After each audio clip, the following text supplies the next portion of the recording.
So in the last couple of years, the senior leadership of ISIS actually moved to Pakistan's Baluchistan. So all those fighters now started returning home. So the interesting part is a bunch of Uzbeks went back to Uzbekistan, and so the terrorists have been using them to recruit kind of the next generation. And the terrorists being ISIS, and then ISIS's Khorasan province, ISKP, and then Al-Qaeda, and they're usually doing it through the Islamic movement of Uzbekistan. So basically, there's three major terrorist groups recruiting in Uzbekistan. We really have no way to, as you can imagine, vet new terrorist recruits, right? So anyone coming to our southern border from Uzbekistan, if they were newly trained in a training camp, we don't know who they are. And right now, the training camps are in Afghanistan and Pakistan. So if they're going to train with Al-Qaeda or, IMU is the short term of the Uzbek group, they train in Afghanistan. If they train with ISKP, the camps on the other side of the border in Tir Valley, Pakistan. So there's thousands of people going through these camps and targeting our border. It's very dangerous. Like I said, there is no way to vet them because they don't have prior records in our system. The opinions of the guests and host are their own and do not represent the opinions of Ironclad, the Border Patrol, or the Department of Homeland Security. We cut through the partisan talking points. We're not interested in perpetuating fear. We're interested in seeking truth, hearing what's really going on America's borderland. Welcome to Borderland, an Ironclad original. My guest today is Sarah Adams. Sarah is an acclaimed targeting officer and global threat advisor with significant experience both domestically and internationally. From 2015 to 2017, she served as a senior advisor to the U.S. House of Representatives Select Committee on Benghazi. She also served overseas on behalf of the U.S. government's intelligence mission in Europe, Middle East, North Africa, South Asia as an award-winning targeting officer at the CIA. Here's our conversation about terrorism and the southern border. It's terrifying.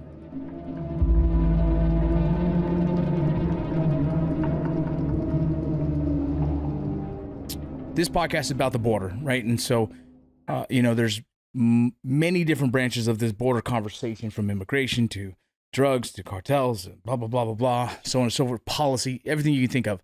But I think really in this, we can go wherever you want with this, but I think the space where I think I would be interested in hearing your opinions on is in the potential for terrorist attacks on America. And so that's what I'd love to talk about.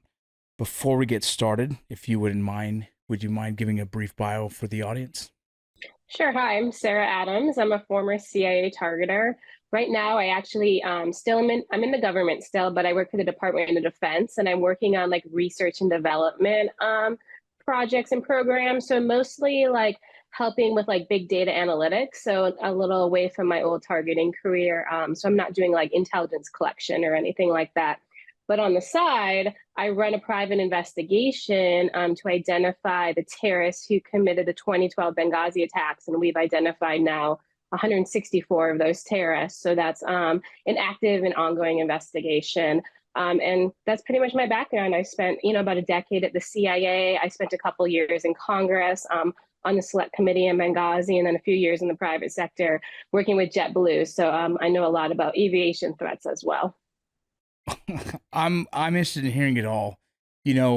With this podcast, it was just something that I've just been curious. I formerly was a Border Patrol agent for 7 years, and when I wrote the book about the Border Patrol, it was really in efforts to try and give the average person more information on what's happening with the Border Patrol career field from that stance. It seemed to rub people the wrong way, and other people appreciate it. It was this really weird kind of phenomenon that I wasn't expecting. I didn't realize how volatile this subject can be. As much as I thought it was, I didn't realize personally, I got attacked like crazy for writing a book about the Border Patrol. And so I was really confused.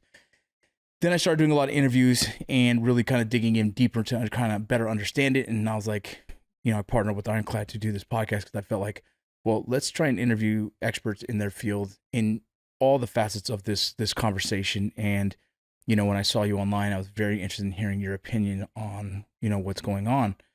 Currently, you've seen massive influx of immigration or illegal immigration at our borders.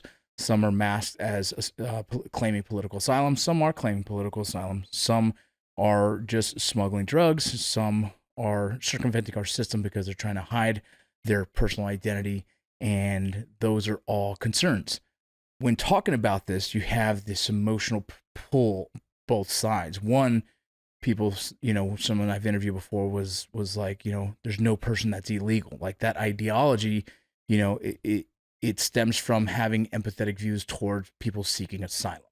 But that argument alone misses the Homeland Security threat.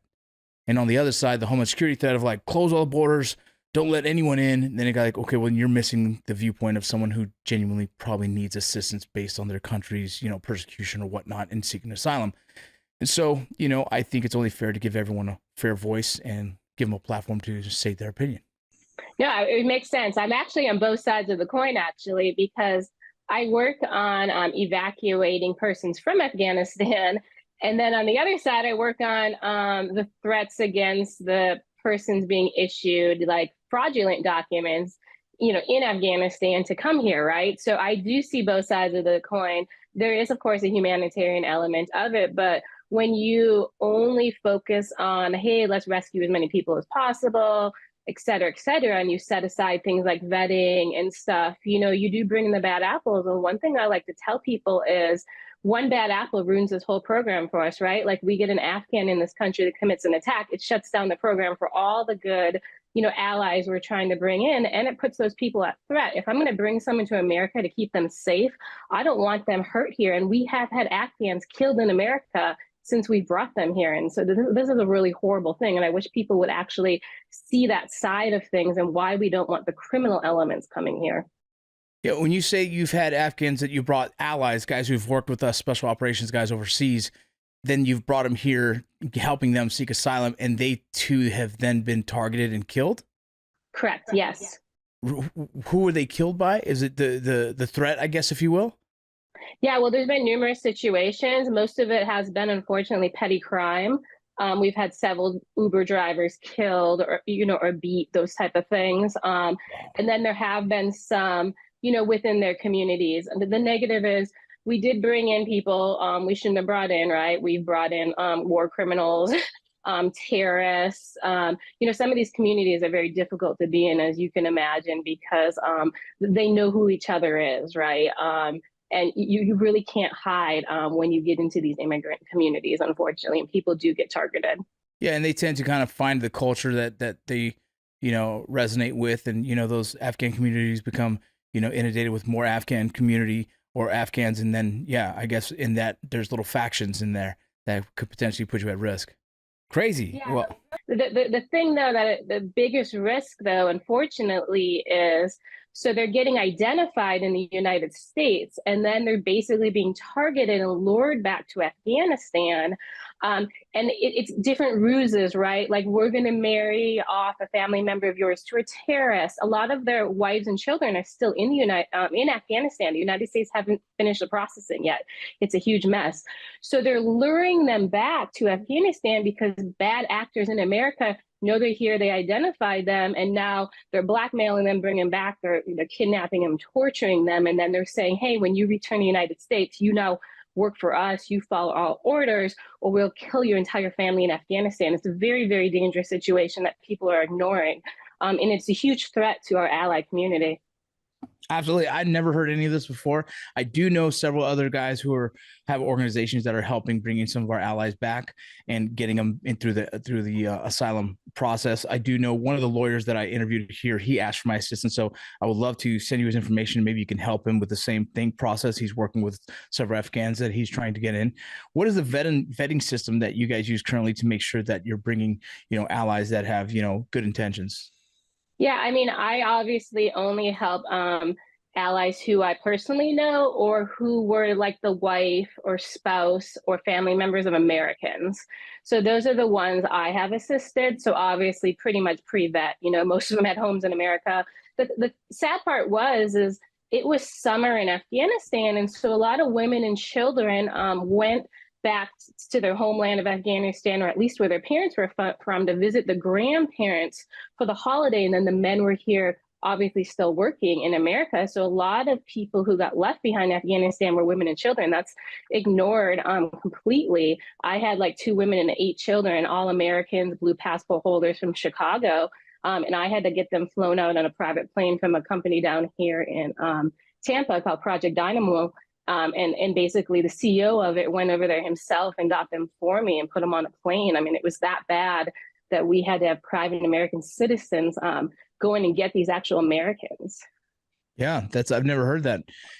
So because of the season, the men stayed back and the men stayed home to work and the women went back to visit. And Like the grandparents. Yeah, I never heard that story. That's crazy. Yeah, I know that there's a lot of friends, coming from the special operations community, a lot of guys worked with, allies out there that needed some assistance. And I know several guys, who went out there and, have assisted since. So with our Mexican American border, the big threat for me is because like I said, I see on both sides as well. I'm empathetic towards it all. I understand it all. At the same time, like someone who's done, tours overseas, seen really bad dudes, know the potential and the connections from a lot of those guys from overseas who are the connections to people here in America, knowing some of the threats that have been stopped before it even happened. Then you see what's happening currently on our borders and knowing that the massive influx of, let's just say Chinese nationals currently, there's a massive influx of Chinese nationals, but not even that. They're shedding their documents, right? They're throwing them to the wayside. They're hiding their identities. And then it raises the question is why? And so those are a lot of the things that I'm seeing currently and what we've been getting reports from people that we interview. And that raises a question, that raises some fears, but I don't know how realistic those fears are. And I'm curious to know, maybe in your opinion, maybe from your expertise, what you think.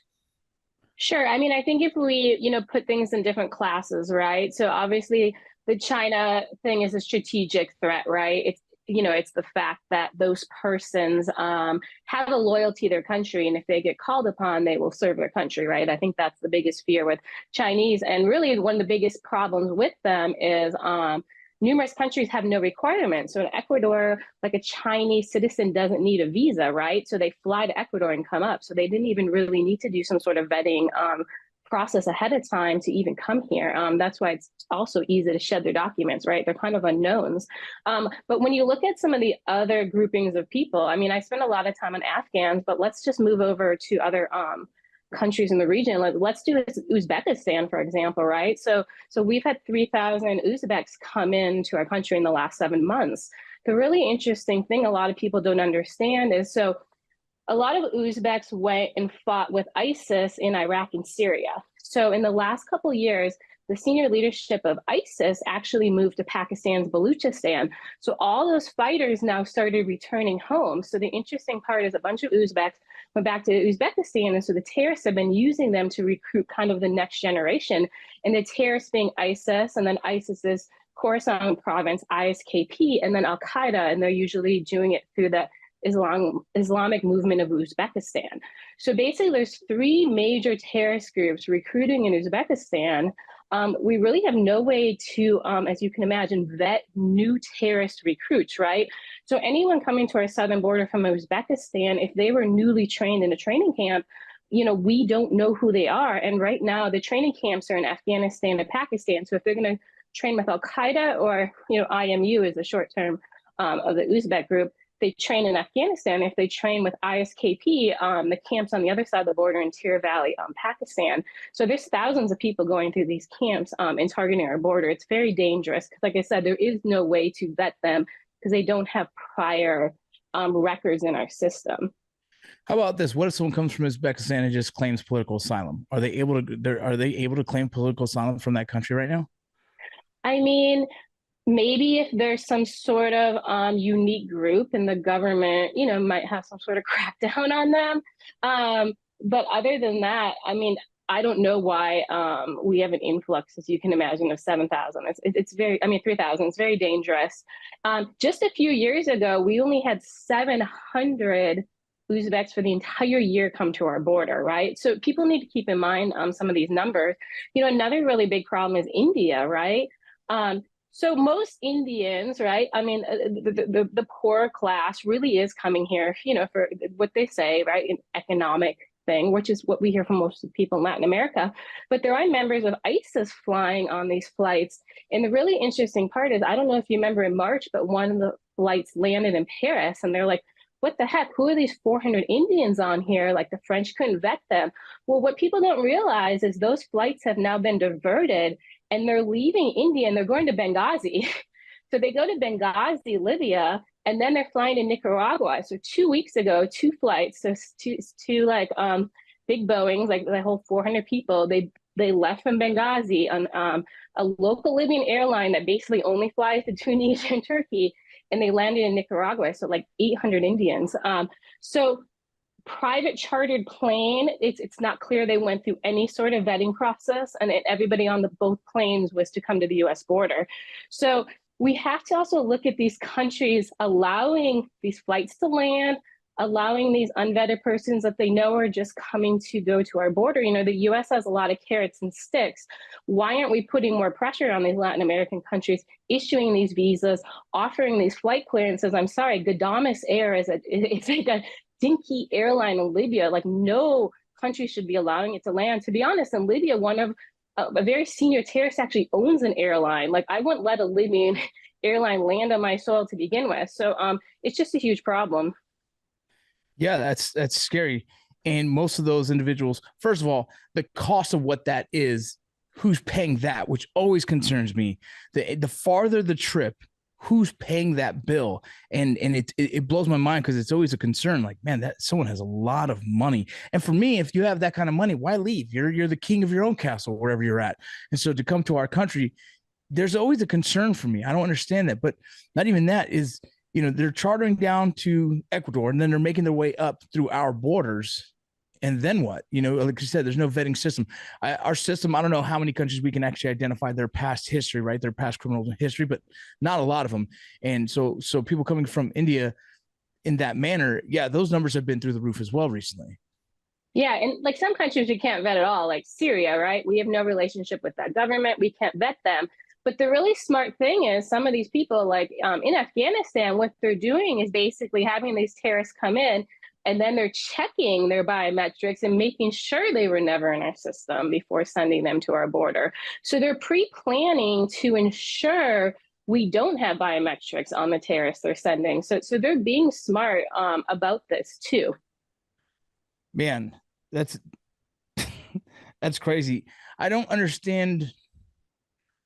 Like, I guess, you know, we've had 3 years of like massive influx of immigration, and there hasn't really been a serious threat. There's been small little gangs popping up, you know, a lot of the shootings that are happening in New York and some violence here and there.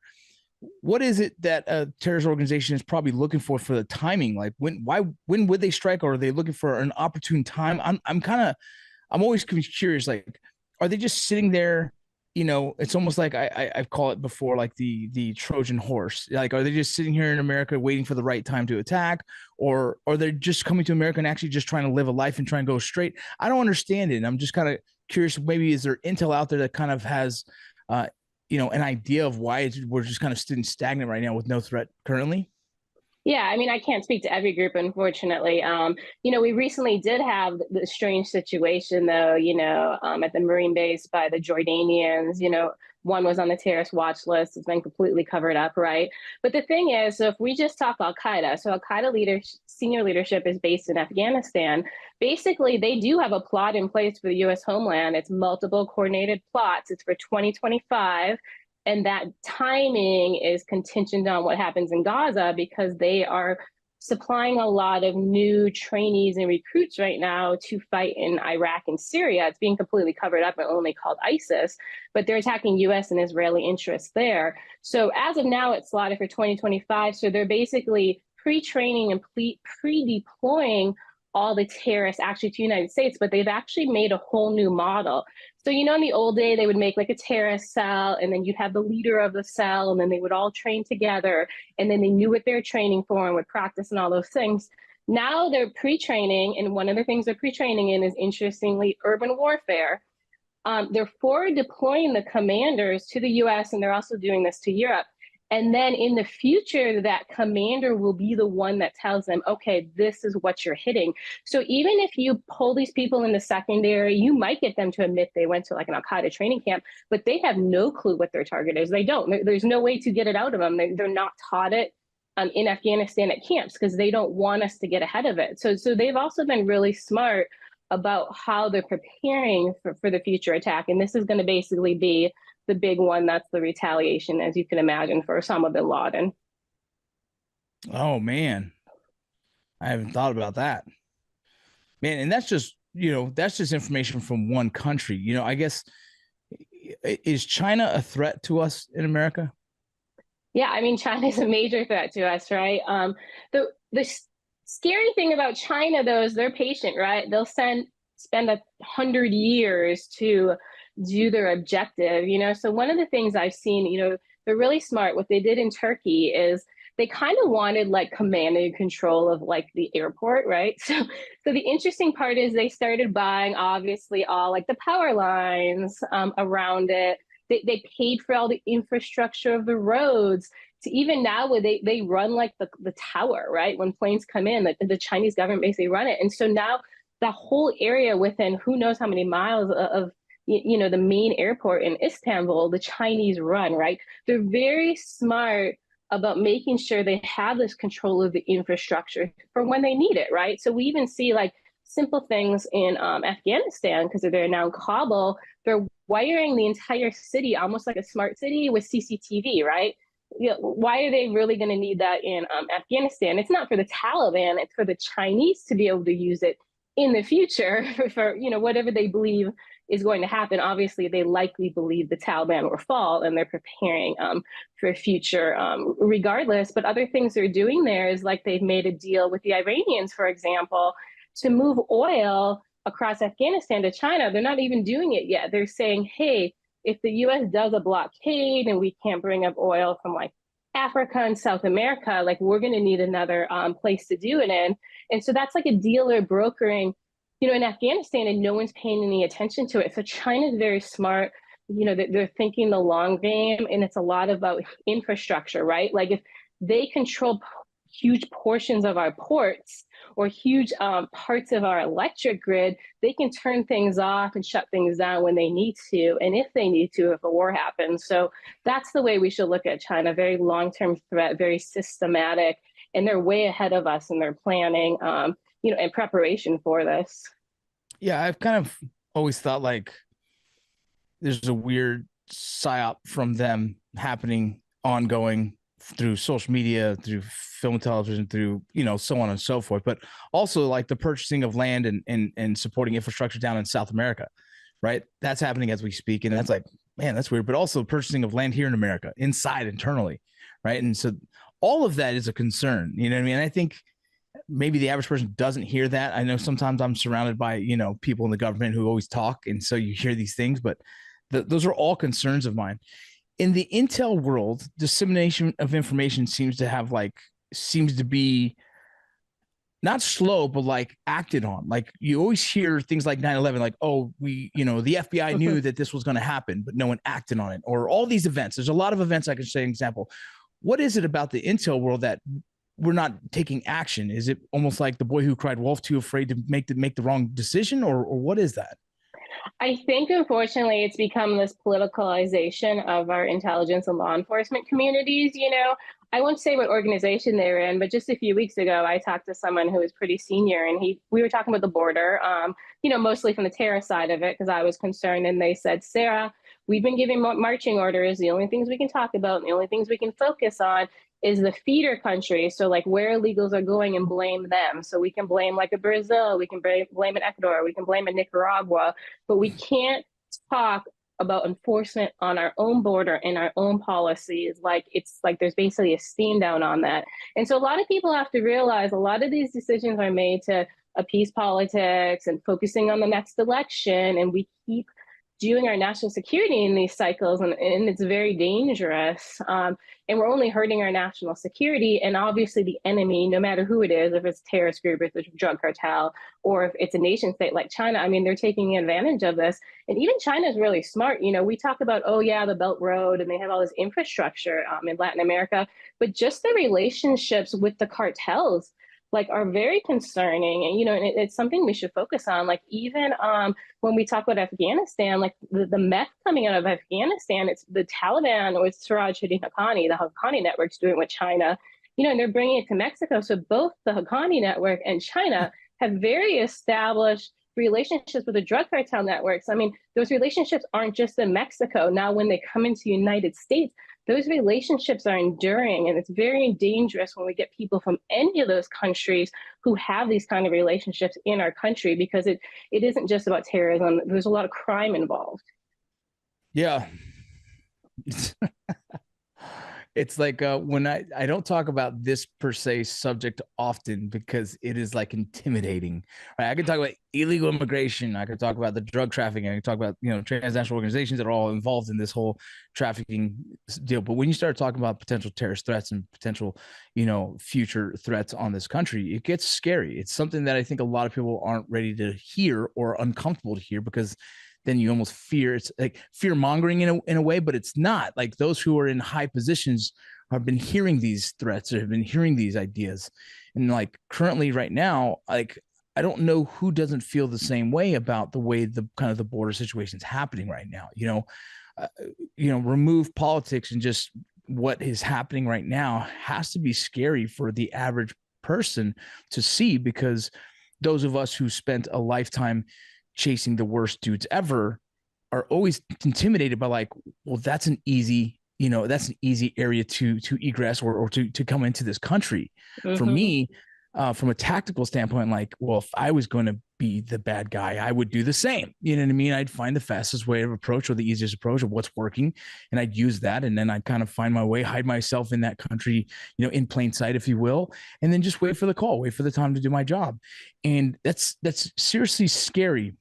And in your opinion, like, are we, besides the ones that you know of, right? Do you fear other countries? And what are the lists of those countries that you kind of look towards, or at least kind of like, I'd be mindful of?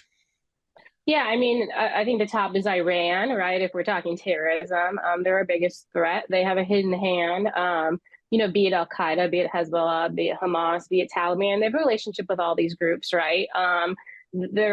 They view us as their number one enemy, and we should take that serious. And then obviously the second to that would be Afghanistan, right?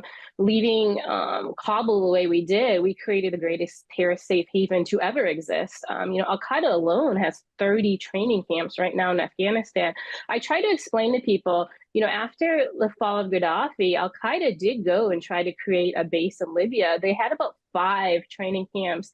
I mean, look at how bad Libya got. Even ISIS took over a portion of the country, in the years that followed. So people need to understand, Afghanistan is like 50 times worse than that, right? So in the past, we were forward deployed, right? We were taking on the enemy in their own home, right? If they were in a terrorist camp, we were attacking them at that terrorist camp, right? Now for 2.5 years, they've gone through training at these terrorist camps, graduated from training, and deployed. They've moved out, right? We've stopped even targeting the terrorist training camps, and people need to understand we aren't going after terrorism the way we did. And so the threat is so much higher now, and we look so much weaker to these terrorists. And now after Afghanistan, they think they can defeat us, and they're planning to. Yeah. I remember during my time in, one of the biggest targets that we would be doing missions towards is dismantling, disrupting training organizations. Right. And so now they've had 2 years with no interruptions, none of us there to kind of, take them out slowly or kill or capture, right? The missions that most, special operations units did. And so now they've had 2 years to build up to become the strongest fighting forces they possibly can to retaliate on us. That's a scary thought. And, I guess my mind goes like, who's training them and how good are they? It's irrelevant for me to think that, because who are they actually attacking are those who are not trained, right? Who they were going after will potentially be those who your casual, civilian who doesn't think and train and do things like special operations people do. And so they're good enough, if you will. Right. But the one thing you also need to realize is there was a lot of terrorists that we believe were killed, and they're not. There are some of these senior terrorists. One is a Taliban member. His name is Corey Zero Rahman, right? He's one of the main people between the Taliban and Al-Qaeda training program. Like, he's as hard as it gets. I think any American who worked against him would be very concerned, right, that he's training people who are coming to America. Another terrorist that doesn't really get talked about, his name is Abu Khabib al-Libi. He actually was a huge trainer during the Bosnian Mujahideen era. A lot of people thought the Russians killed him. They locked him up for years. And he, of course, like most terrorists, showed up after the fall of Afghanistan.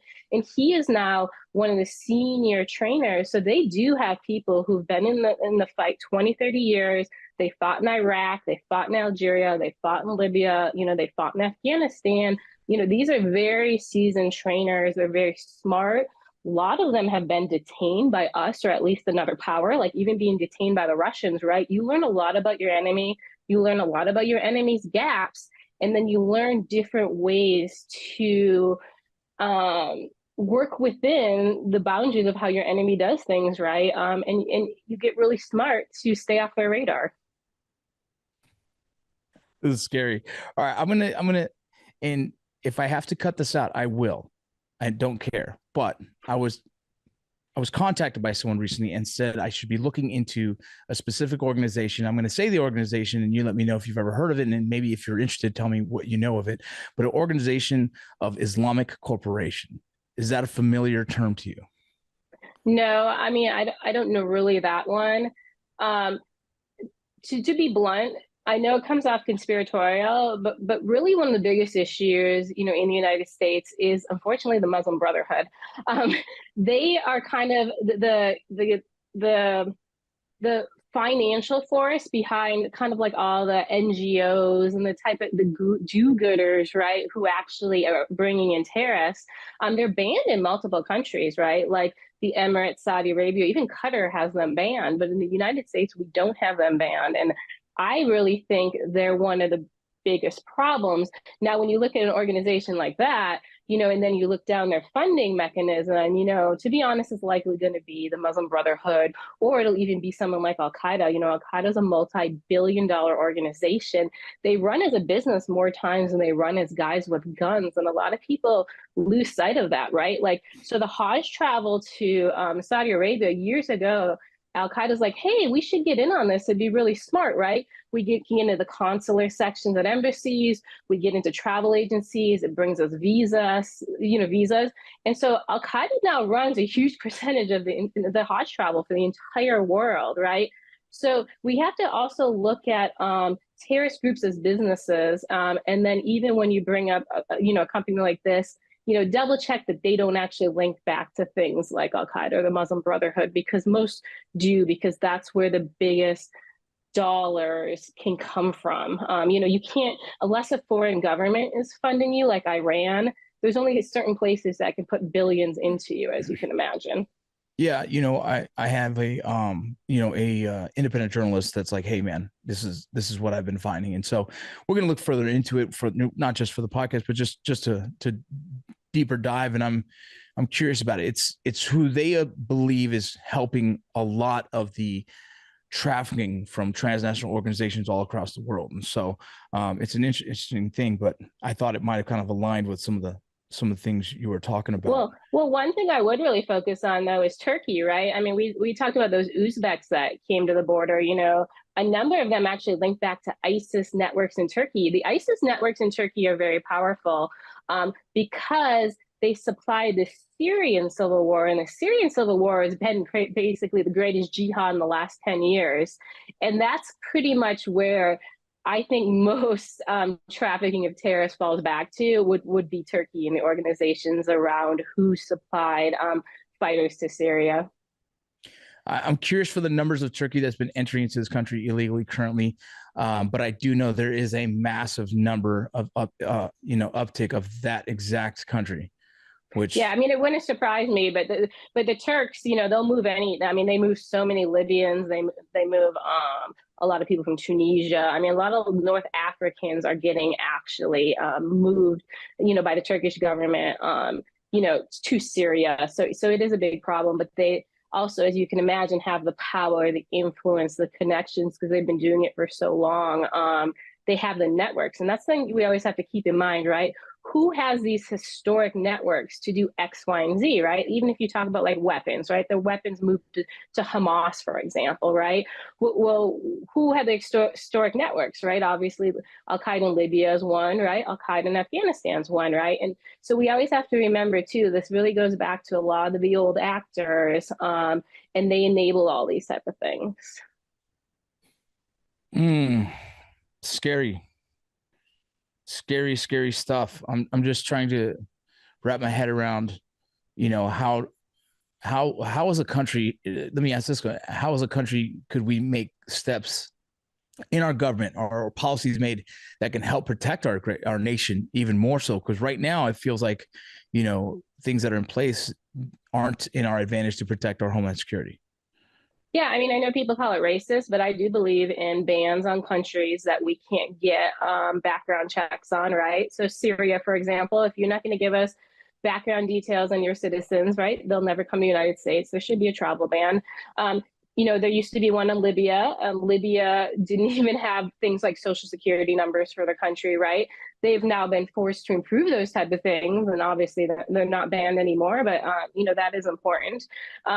Another thing really is we're letting in too many people, right? You cannot effectively vet the numbers that have come in, and then when we have people, we mark them, let's say, as a special interest alien. I mean, you've been in BORTAC, right?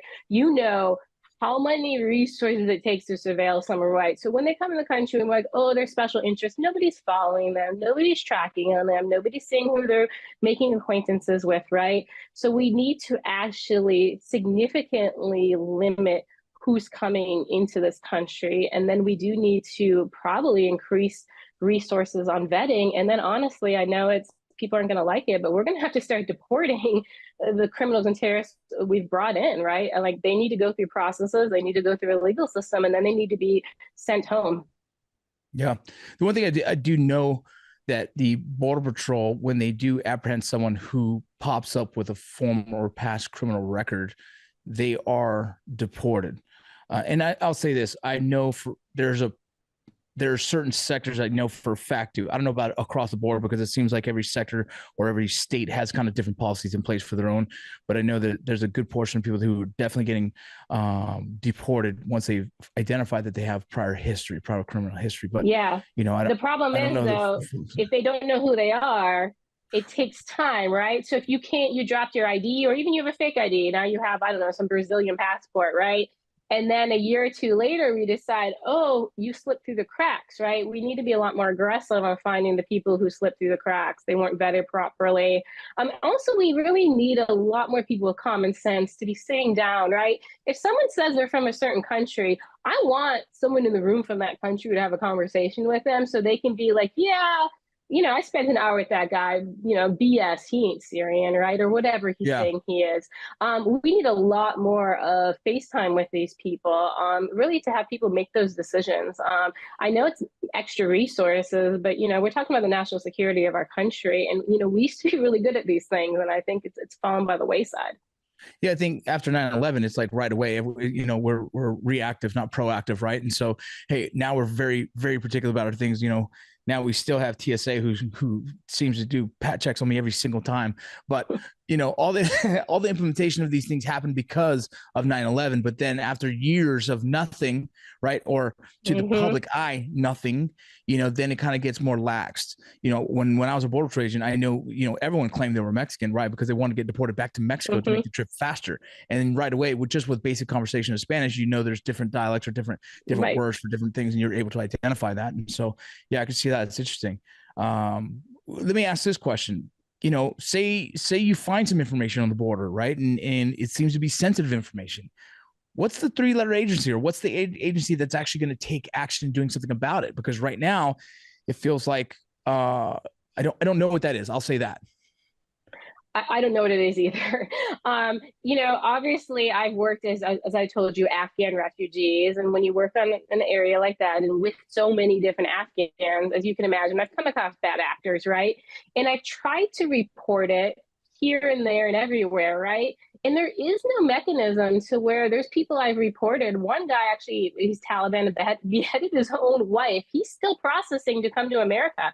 So yeah, if there is a system in place, even someone like me who was years in the CIA, I can't get traction on stopping even just the bad actors who aren't even here yet to come in. So yeah, I think the ones in the country, you're kind of on your own, and you really need to spend time on the community level looking at these threats and finding different ways to be better prepared for it. Because community level, a lot of those people never really worked terrorism, right? It really never was in their backyard, and now they maybe need to start thinking through some of these different threats and how things look out of place. I think the greatest example, like kind of the box truck threat, right? It is the easiest to do if you're in a local community to be on top of, because it is a terrorist focus. So, start educating people on things like that. At least it's to do something at the community level.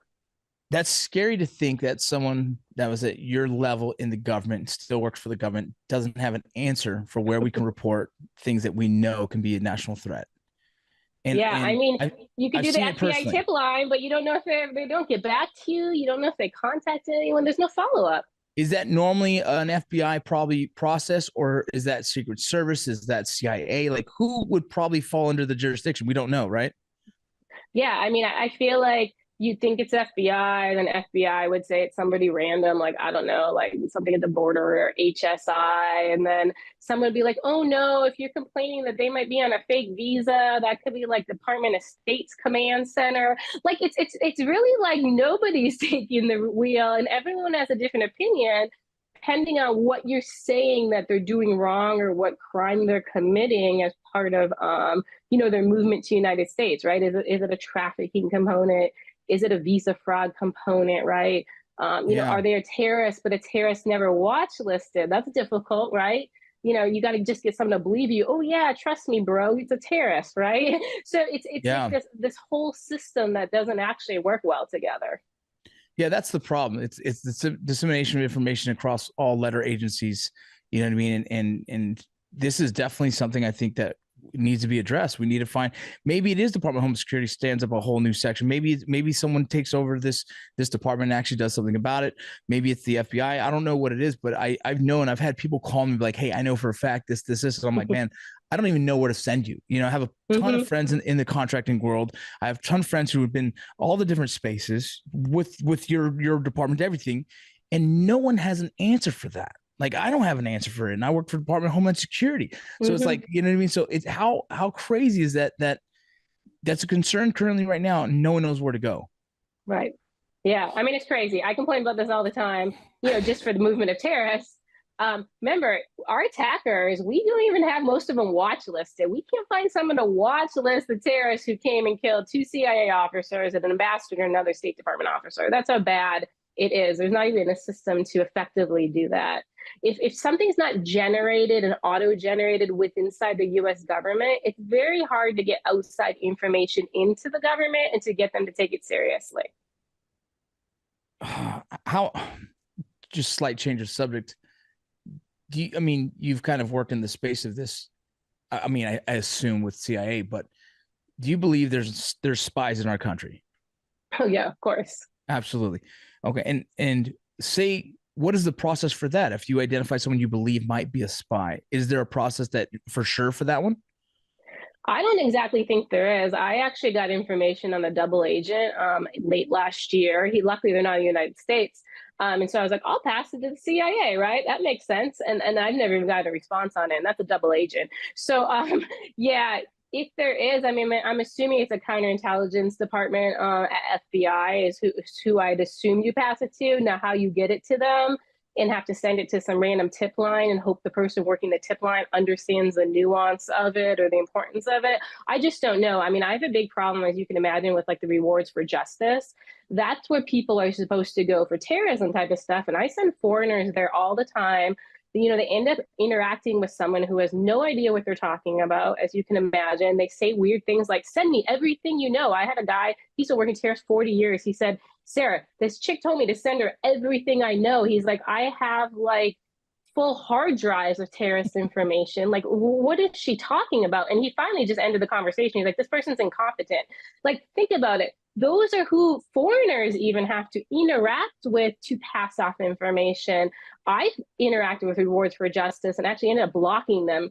They're so incompetent. So yeah, so it's very frustrating. There is not proper systems to pass off any sort of threat information in the United States. You just have to get lucky and have like one champion who's competent to do it for you, sadly. I had no idea that was the answer, because that's disheartening to know that there really is no real path currently that is showing any kind of effect.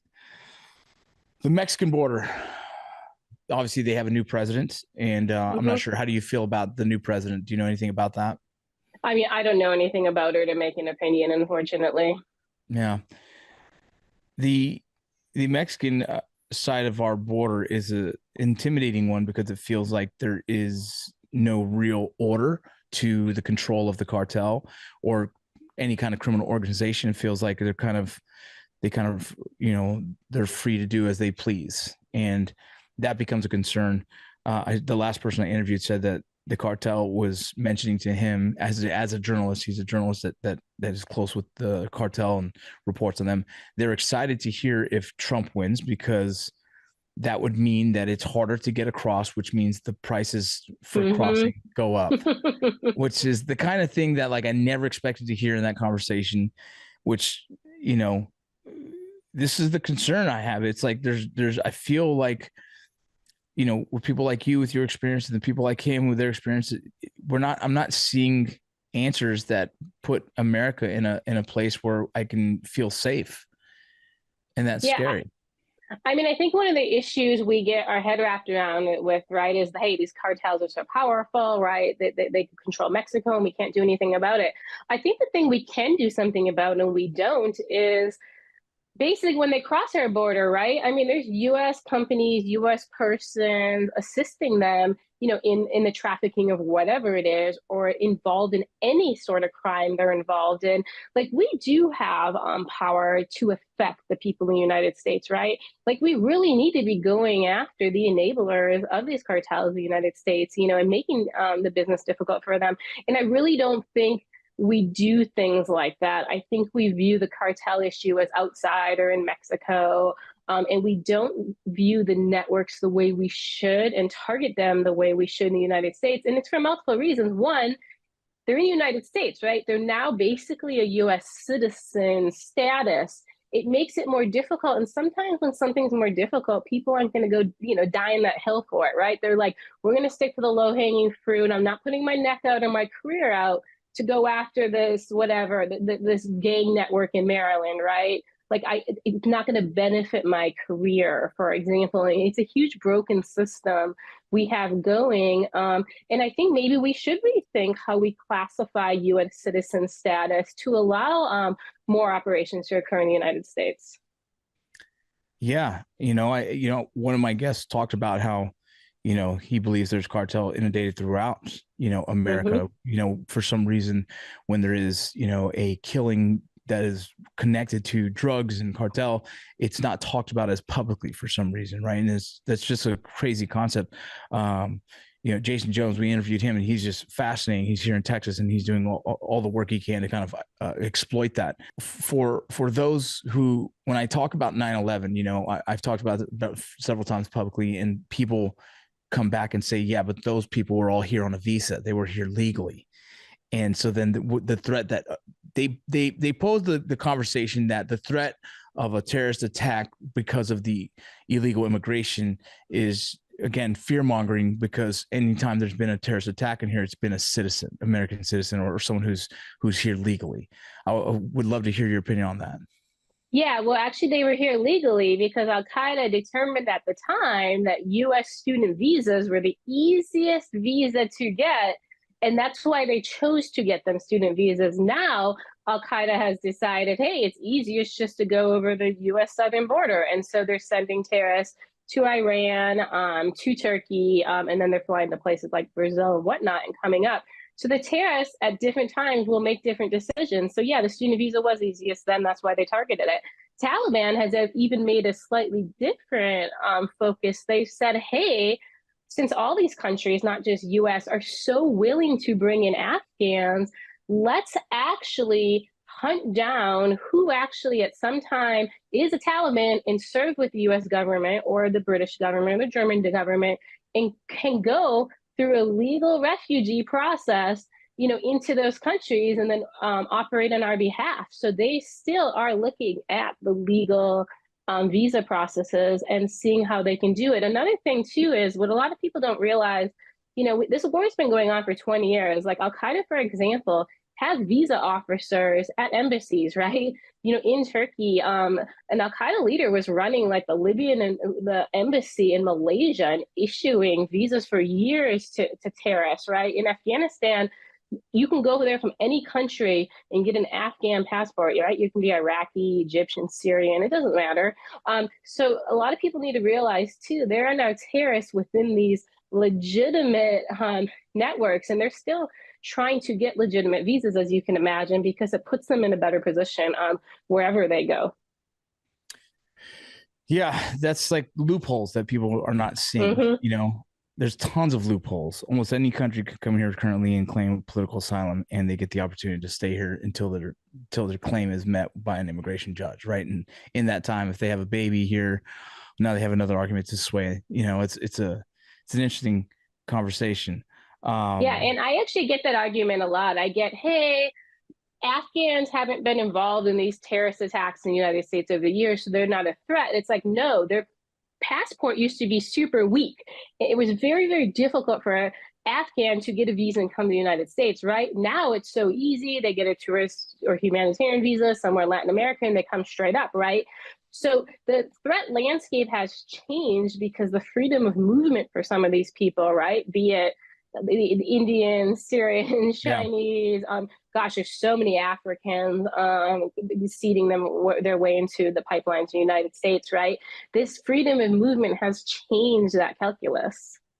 And you say the Africans, is that a threat in your opinion? Yeah, well, the thing is with the Afghans, right, there's the good guys we want to bring in, and then unfortunately a lot of the bad guys got in. So I think they're a threat to our country, and then they're, of course, a threat to our allies, as I've brought up some of the examples as to why.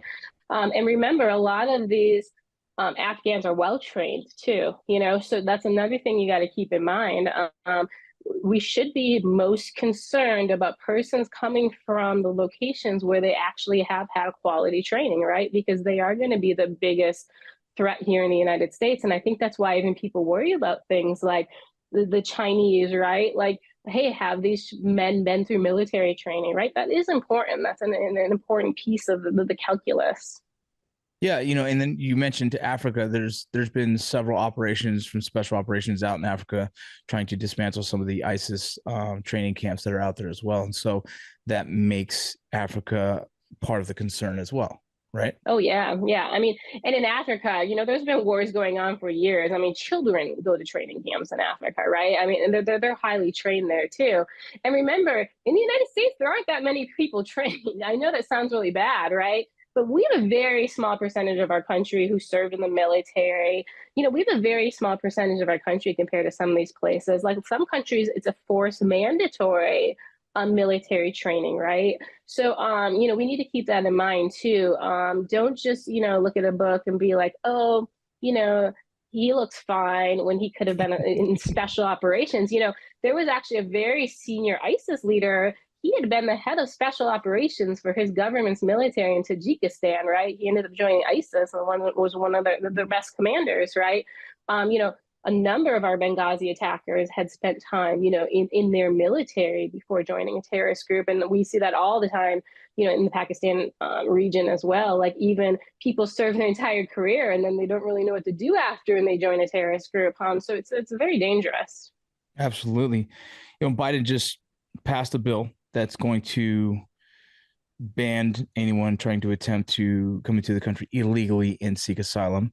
I think this is a good effort. I question why it came so late, but do you feel like this is a good step that's going to protect our country a little bit better? I mean, it's going to help. I mean, he bans it after 2,500, right? So you can't get in today, you get in tomorrow. You can't get in tomorrow, you get in the day after. So it's not going to leave the people out who are willing to get in. It's definitely not going to leave the people out who are getting in other ways and not even processing through some sort of checkpoint situation, and it'll just make those pathways obviously more viable. I think it's important, though. I think this is very beneficial to the people serving on the border, right? Because it limits at least the number of people they have to process, right? And maybe they can start to catch up. I don't know if they're ever going to be able to catch up with like 7 to 10 million people coming in the last couple of years.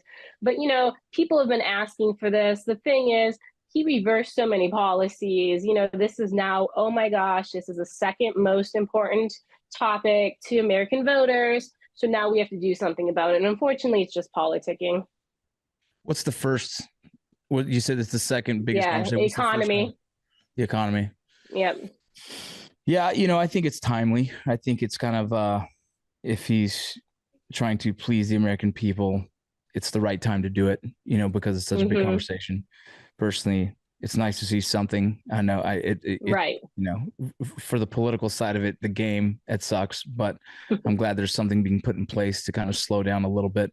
Right. I think it's going to cause a bigger influx. I think you're going to see some new news reports about massive amounts of migrants at the borders waiting for their time, right? Which is going to cause, the next wave of issues. And with that massive influx that's waiting on the other side, there's probably going to be moments of what we've seen is just a flood the borders, overwhelm the border patrol in a kind of free for all. And so, there's every action kind of has a reaction. And I think that's what that's going to cause. And especially, I think the night before the election is going to be one of those crazy nights on the border. I'm hoping to be on the border when that happens, because I think it's going to be, if Trump wins, we're all stuck. So they're going to just kind of like the changeover of Title 42 again. Thoughts. Well, even the last few years have been that way. People like, let's just get in while we can, right? I mean, even the terrorists are like, let's seed in people now while we can, right? We'll deal with it later. But yeah, this is the time to get people in, and everyone knows it, unfortunately. So the influx is going to continue, even if with an arbitrary number at the border. Crazy. Well, Sarah, I honestly appreciate your time. Is there any last thoughts you want to leave for the audience? You're more than welcome to. No, I mean, I just appreciate you having me on. I think, it's important for Americans to understand the national security component of this. I think like everything becomes so political, right? It's like, oh, I don't want to speak out against the border, or, oh, I'm only focused on the border, right? Because of the politics of it. But, screw the politicians, right? They're keeping this broken on both sides, right, to benefit their own political gains. And it's something we need to stop letting them do. And we need to start voting people out who aren't dealing with our national security concerns. Yeah, I think too many people sometimes don't know that we have to focus both sides, right? Both have to be met equally, and not just the humanitarian mission. We really have to think about the longevity of this country and the safety of this country in the future. And almost everyone, if you talk to them, they might say, yeah, humanitarian. But then if you ask them the question, do you want your kids safe? And they say yes. Okay, well, then you have to also think about homeland security. And so for some reason, it gets looked over too easily. And I think this podcast is absolutely fucking terrifying. And I appreciate it. I appreciate you giving us your experience, your knowledge, your thoughts from your background. I think, this will help a lot of people understand the gravity of what this potentially can have. Yeah, thanks for having me.